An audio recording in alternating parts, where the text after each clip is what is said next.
Hello everyone, this is Jason here to talk about what is quite probably the most anticipated shooter of 2009. And of course I'm talking about Modern Warfare 2 from Activision and Infinity Ward.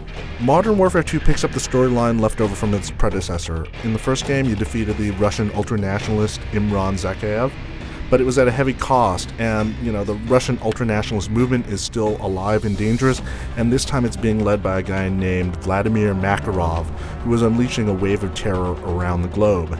That's where you get to come in. Now if you played a Call of Duty game before, you get to switch between different characters. So far, Infinity Ward has only revealed one playable character. It's Sergeant Gary Sanderson, otherwise known as Roach, of the British SAS. Now, aside from the commercials that were shown during the NBA playoffs, the only real gameplay demo we've had comes from E3. The scene is where you see Roach and a buddy who must climb up a mountain in the middle of a blizzard to infiltrate a Russian airbase. Interestingly enough, Roach's buddy in that sequence is Soap McTavish, who was the character you played in the first Modern Warfare. So now Soap is a captain, and he's filling in that role that Captain Price played in the first game. Break's over, Roach. Let's go. Now, this Kazakhstan level is a nice example of how Modern Warfare 2 will kind of blend the series' trademark traditions with what's new.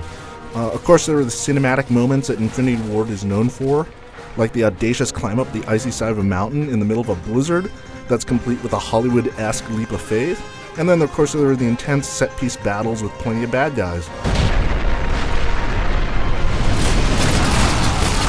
This first part of the mission involves stealth. You're navigating through a blinding snowstorm as you quietly eliminate the guards using silenced weapons and knives. But you also have some new toys to play with, including a heartbeat sensor that lets you detect the presence of human beings around you. Now, you can go through this entire sequence kind of stealthily like the way you're supposed to, but the developers also say that you can try to run and gun your way through it. And if you do so, the entire base is going to go on full alert and it's going to be a lot harder, but at least it's an option. So that's kind of an idea of the choices you have in this sequel.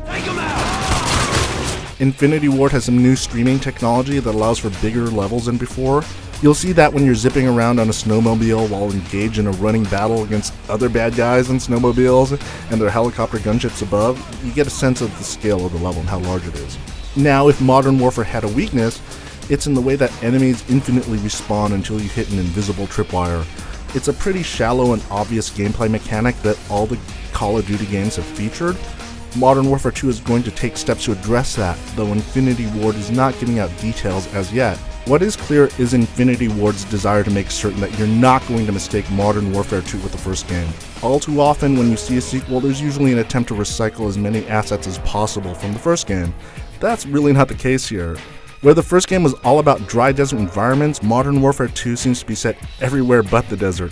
I mean, there's the aforementioned mountain level, there are the slums of Rio de Janeiro, there's some underwater scuba base levels, and there's even some kind of medieval castle on a cliff near the sea. What is also certain is that we are in for a very long summer of wait. We can expect more details to come out in the coming months as we get closer to the game's November release. And you can expect Modern Warfare 2 to ship on the PC, the PlayStation 3, and the Xbox 360 on November 10th. For the latest up-to-date details on Modern Warfare 2, make sure to keep tuned to IGN.com.